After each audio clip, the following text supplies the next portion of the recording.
Man, listen, every 4th of July, we all know what's about to happen. All right, somebody's firing up the grill, somebody's making burgers, somebody's bringing hot dogs, somebody's showing up with the same potato salad they've been making since 1997. And don't get me wrong, listen, I love the classics, but every once in a while, you gotta elevate the cookout. All right, sometimes all it takes is putting a creative twist on a familiar flavor to turn a backyard barbecue, and it's something people are gonna be talking about long after the fireworks are over. So this morning on What's Cooking with Z, we are taking 4th of July dish upgrades to another level. We're gonna talk about recipes that take traditional cookout favorites and give them a gourmet glow up. You feel me? So we're gonna kick things off with Cajun pasta salad.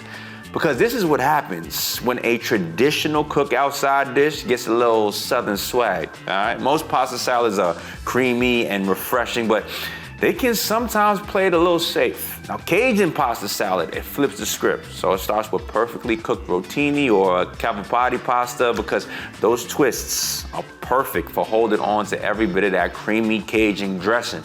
And this is how it starts to get going. Check it out. Say it. Most 4th of July pasta salads are completely forgettable. You know the ones. They show up to every cookout, sit in the sun for 3 hours, and somehow still taste exactly like nothing. Looking at you, Grandma. This one doesn't have that problem. It starts with the bacon because we're absolutely trying to make friends here. While the pasta's cooking, chop up your cooked bacon and then throw together a dressing with Merman's Revenge bangin' sauce, their Cajun hot sauce, and Cajun seasoning. Because those three are the key to this recipe. Then you just toss everything else together. The pasta, corn, cheddar, peppers, green onions, and bacon that I almost forgot to put in. Just a little more Cajun seasoning, a little more bangin' sauce, and you've got a pasta salad people actually remember. Ooh, see, first of all, if you're starting with bacon, here's the pro tip. He seasoned the bacon. I mean, once you start seasoning bacon, you already know you're on the right track. But the dressing itself, this is where the magic happens. It's a rich combination of mayonnaise, then you got sour cream, you put some Dijon mustard in there, fresh lemon juice, garlic, smoked paprika, onion powder, black pepper, and Cajun seasoning. All that together, it just delivers the right amount of heat without overwhelming the dish. So then all you gotta do is load it up with colorful bell peppers, some celery for crunch. You put some diced onions in there, some cherry tomatoes, green onions, shredded Parmesan cheese, that's essential, and fresh parsley, and you are off to the races. Honestly, you don't want your typical potato salad or pasta salad just sitting there. Again, we've been through this already. It's time to switch it up, especially if you got a nice long weekend, you know what I mean? Like 4th of July weekend we got coming up here. You wanna switch it up, do something special for your guests. Do something special for you. Treat yourself kindly. Let's check out a little bit more. First, prep your veggies. We got bell pepper, celery, and onion. Next, cut down your shrimp into bite-sized pieces. Cook that in some butter, because why the hell not? We're here for a good time, not a long time. Adding your pre-cooked lobster. For the dressing portion of the salad, we need some mayo, sweet relish, worst word in the world sauce, and hot sauce. Season to taste, throw in a little parsley and a pinch of sugar. Add those diced veggies and mix to combine. Then we're going to add in our lump crab meat that we got from self-checkout. Looks like a banana to me. We're going to go ahead and add in the shrimp and the lobster too. Give that a mix to combine, and then add in your cooked pasta, season to taste, and plate this up. Brace yourself for trademarks. Now, what I just showed you is how you could flip it. We had the regular Cajun pasta salad with nothing in it, and then you switch it up and you throw the shrimps in there. And now it's seafood Cajun pasta salad. Variations. Delicious. We're talking about flavors right now, okay? If you got some shrimp, you throw it up in there. Oh, and here's the thing. Here's actually a pro tip. So if you're a fan of ceviche, I'm a fan of ceviche. It gotta be made right. So ceviche, if you're not familiar, it's, I think it's Peruvian in origination. But ceviche is all raw fish, raw squid, seafood, shrimp is in there, all kinds of different things, but it's raw. What they actually do in the preparation of ceviche is they cook it, right, by applying lemon juice, lemon and lime. I can't remember if it's lemon and lime juice, but the acidity in the citrus from the lemon, lime, I can't remember if it's both or it's just one, but the acidity actually ends up breaking down the fibers or cooking the raw seafood, right? And so of course it's still fresh, but this is another reason why lemon goes really well with seafood, right? Especially if it's raw seafood, you know, you put a little bit on, you know, you eat it with oysters and things like that. It begins to enhance the flavors because it does a great job at breaking down the fibers in the fish, in the seafood. So, an option which you can do is, honestly, you don't have to cook the shrimp. It's just an option, right? If you get some nice gray tiger jumbo shrimp, right? You just chop those things up. You put them in a bowl, squeeze some lemon, let them kind of sit in some lemon. It's going to begin to kind of break down those fibers. And then your pasta salad, which is going to be served cold, Cajun pasta salad mixed with all the things, it's going to get this really, really great flavor.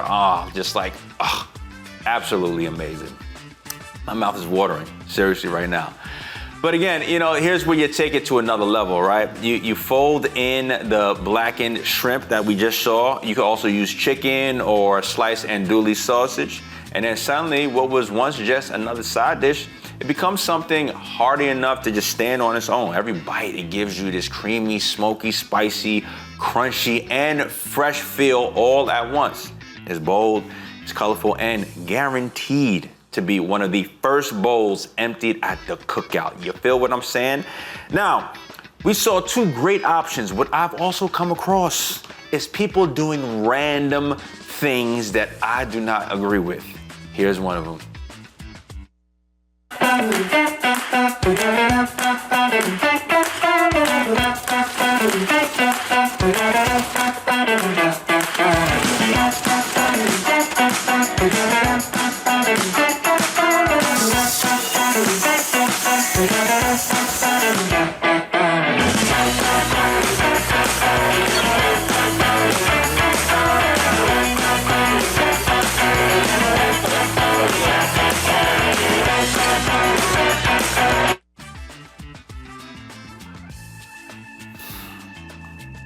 There's no way. There's no way I'm gonna eat red, white, and blue pasta dyed like that. Now, the thing is, there are tri-colored pastas. I've never seen blue. I've seen red because you get the natural color from tomato. This is not that. I'm not eating that. I'm not eating that. Anyway, let's hold over to the grill. All right, we're gonna go over to the grill because if you really wanna impress your guests, this is 4th of July, right? And we're gonna do skirt steak pinwheels. This is the way to do it. Skirt steak is already one of the most flavorful cuts of beef thanks to its beautiful marbling. But instead of grilling it flat, we're gonna give it a steakhouse treatment. So we're gonna start by laying the steak out flat, and then seasoning it generously with kosher salt, some cracked black pepper, garlic, smoked paprika, and a touch of Worcestershire sauce. Let's check out some of the prep. Grab a skirt steak. Make sure you tenderize it, shorty. Add some spicy deli mustard and rub that thing on in. For flavor, we're using that Texas steak rub.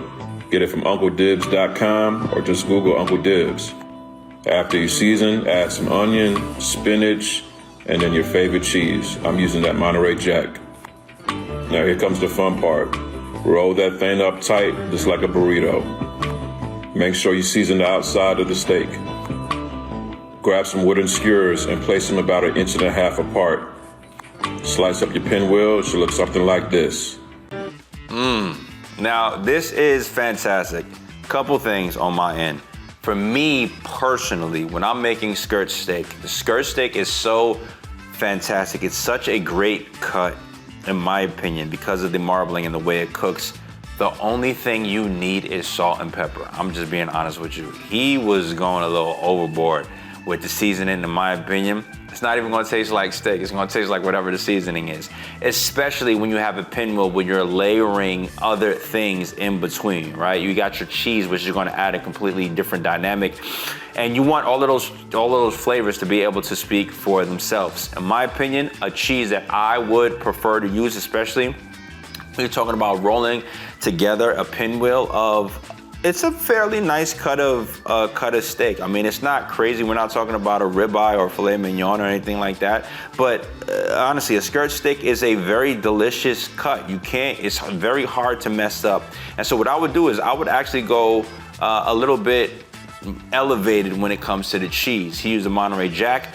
I would do a smoked Gouda. Why smoked Gouda? Smoked Gouda very much gives off flavors of bacon, right? And so I would use some smoked Gouda in there. Of course, what he ended up using, I don't think he used, I don't know, I'm not sure exactly what green he used, but I think arugula is perfect for this. It's a very a dry leaf, and of course, when you have in the center some of the marbling of the pinwheel, when you place that on the grill and the fact that it's rolled up, right, in addition to the cheese, which is fatty, the arugula is going to pick up on a lot of that flavor. What I would do actually in place of seasoning the meat like he did, I would actually season the arugula itself in a bowl. I would toss it together with some olive oil, and then, of course, a little bit of salt and pepper. I would definitely put some garlic. Ideally, if you did have some garlic oil laid aside, that's the type of thing you sprinkle over the arugula, mix that up. It's fresh greens, but it's flavored. I'll put some red chili flakes also in the arugula, so that by the time I lay it down, it has a flavor profile of its own that adds to everything. Just me. Anyhow, then what you could do is you spread a layer of garlic herb butter across the surface. This man, he used mustard. Garlic herb butter is the way to go. And then after that, before you add some sauteed spinach, that's what he ended up using, red peppers, caramelized onions, and then your cheese of choice. Provolone is a good one, mozzarella, feta, pepper jack, also if you want a little kick to it. And then you roll the steak tightly, you secure it with butcher's twine, or you put your little skewers in there, slice it into thick pinwheels before placing them jaws on the grill. Let's check out some more.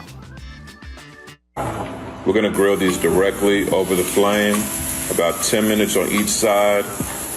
Also, a quick tip, make sure you soak your skewers in water so they don't burn up. Once you're all done, it should look a little something like this.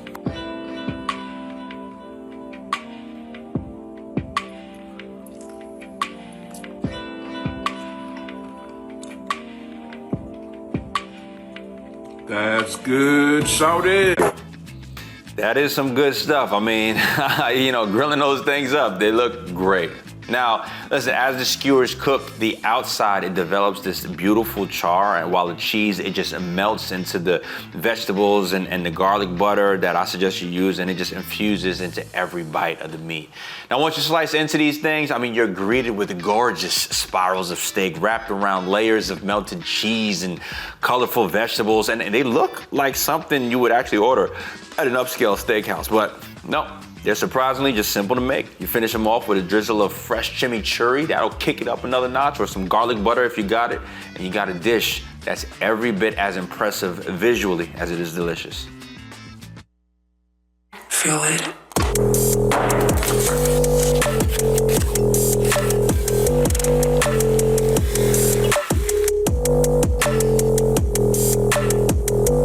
Feel it. Rage. Power.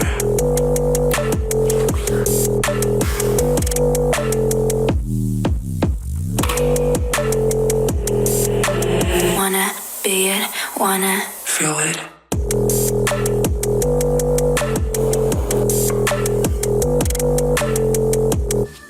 Man,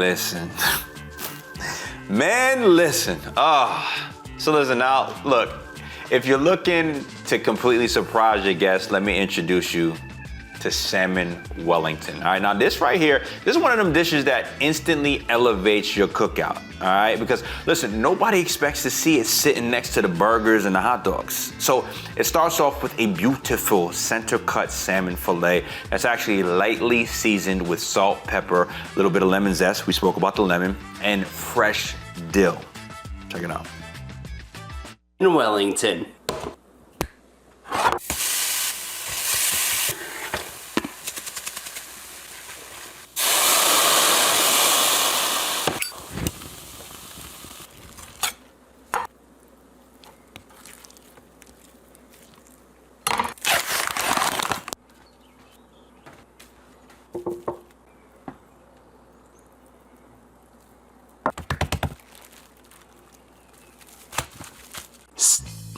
Multiple ways to take care of this salmon Wellington, okay? What he started with was a layer of minced mushrooms. You could have also done that in a food processor. Cool, definitely an option. In my Wellington, I'm not sure if I would use the mushrooms. What I might do, honestly, I would just double up on a salmon Wellington. My personal preference is to have it be a seafood Wellington. So what I would do is I would incorporate shrimp and also crab, and I would stack and layer that. And I would create a layer, essentially I would mix it with a bit of mayonnaise and lay that over the top of the salmon for the Wellington. But anyway, then after that is gonna come a creamy Boursin cheese, or you could use an herb cream cheese spread across the top before adding sauteed spinach, garlic, shallots, and sometimes mushrooms, you know, for the depth. That's what he added here. But all of that, it just gets carefully wrapped inside a buttery puff pastry, sealed and then brushed with egg wash and then baked until the pastry turns beautifully golden brown. Of course, we're not gonna bake it here, we throw it on the grill, but the result is absolutely incredible. The pastry is light, it's flaky, it's crispy, and then inside the salmon stays moist and buttery and perfectly cooked. And especially if you got the crab on top of there, you got the shrimp on top of there. I mean, you're doing something really special. This is my recommendation. My recommendation, if you're going to make a Wellington, a salmon Wellington, just go ahead and get yourself some shrimp. And also, if you can, get some lump crab. Mix the crab and the shrimp together. It's your option about how you want to go about it. In the Wellington, from a Wellington standpoint, what they have is they have this cream cheese that it's not. I wouldn't even call it a cream cheese. I think it's a brie. It's a garlic brie cheese, which is it's a spread. Brie is it's a really soft and mild cheese. But when they add this garlic, it's like a garlic parsley brie spread that you can get from the supermarket. And what you can do is, again, you can layer that right off of the top of your salmon, and then on top of that, separately, you take a bowl and you put your crab and your shrimp, you dice them all together, and you mix that with a bit of, you could put some shallots or scallions, you chop those up, put those in there with a bit of salt, pepper, and mayonnaise with some lemon juice. Layer that right over the top of that thing. That's gonna begin your Wellington. Fire, right?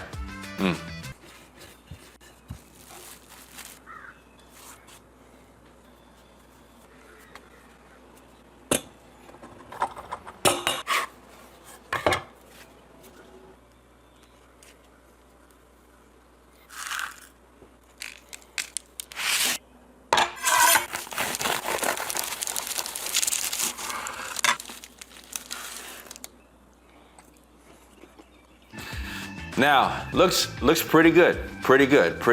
I will say, although it looks pretty good, a little bit dry. A way you can get around that, again, you can choose to do a couple things. I wouldn't suggest adding bacon. What it needs, because it looks a little bit dry, it needs fat. So again, this is why if you stack it with that mix along with your crab and your shrimp that I would suggest you add to it, you can throw that in there with some butter, right? And you mix it with butter because it just needs some fat, some additional fat. Seafood in general, it doesn't have as much fat as red meats and other things like that. But anyway, once you get your Wellington popping, every slice reveals beautiful layers of golden pastry, vibrant green spinach, creamy cheese, and rich pink salmon, and whatever else you add.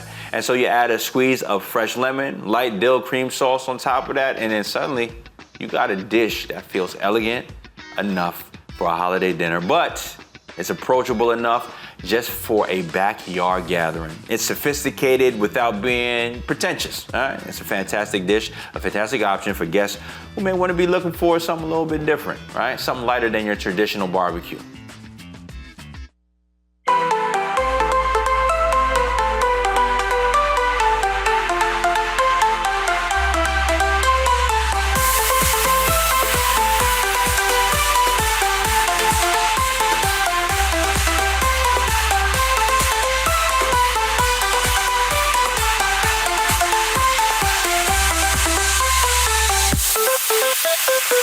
We'll be right back.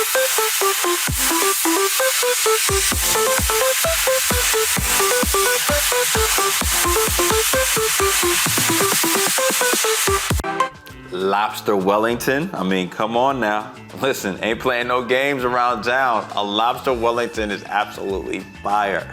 I think that's so, oh my gosh. Listen, sign me up. Give me one of the, point me in the direction of the lobster Wellington, please. Stop playing with me.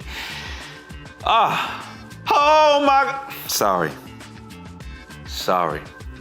Finally, let's end on a sweet note with strawberry shortcake skewers. That's right, because desserts don't have to be complicated to be unforgettable. Now, what makes this idea so fun is that it takes a beloved classic and it transforms it into something that's portable, festive, and perfect for a backyard celebration.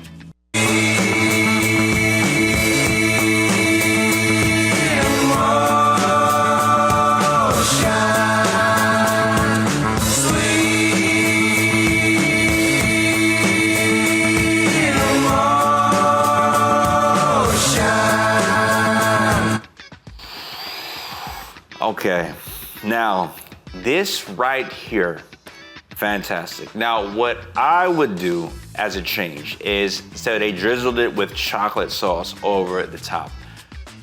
Strawberry shortcake, what I would potentially do is I would make a cream cheese drizzle.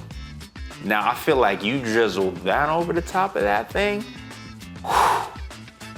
you are balling. You are absolutely balling.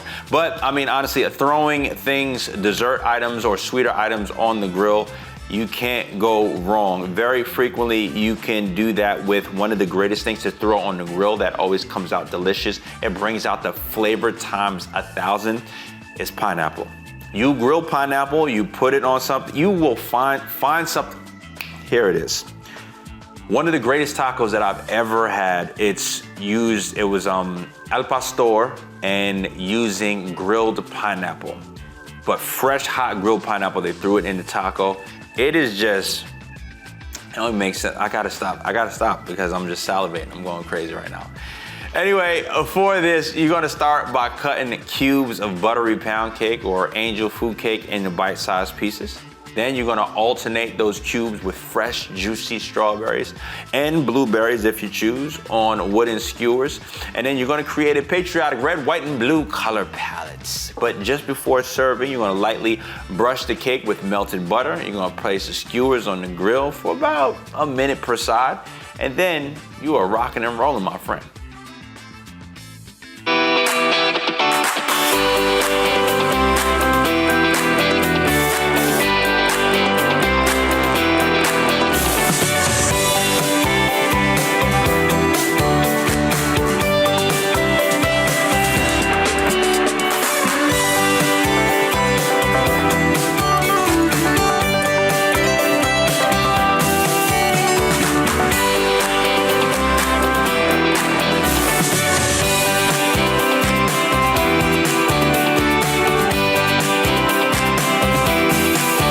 You see, that's a bit of a deconstructed grilled strawberry shortcake. You know, there's multiple ways that you could get around to this delicious treat. But yeah, you know, you get that quick kiss of heat that ends up caramelizing the outside of the cake, and then it gives it that subtle grill. It marks the hint of a smoky flavor while keeping the inside soft and tender. And then once they're off the grill, you drizzle everything with some melted white chocolate or homemade vanilla glaze. That's another option. And you're gonna serve it alongside fresh whipped cream for dipping. So the combination is incredible. You know, you're gonna get the sweetness of the ripe strawberries, the richness of the buttery cake, and then the freshness of the berries. That, honestly, very hard to throw on a skewer. Just save blueberries if you choose to use them and just sprinkle them over the top of this thing. And then you got a slight crunch from the caramelized edges and the cool creaminess of the whipped cream all in one bite. I mean, come on, don't play with me.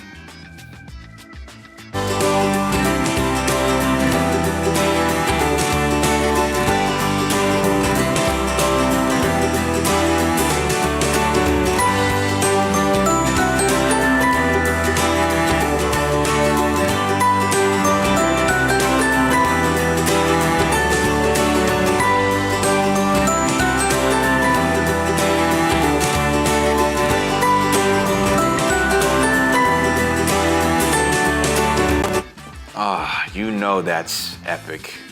Ah, man, listen, best of all, there's no need for forks or plates. I mean, guests can simply, if you're doing a skewer route, they can grab a skewer, keep it moving, mix, mingle, and enjoy. I mean, it's playful, it's beautiful, and also it's just the perfect ending to a 4th of July feast. And honestly, I mean, that's what upgrading your cookout is all about. It's not about making the menu more complicated, it's about making it more memorable.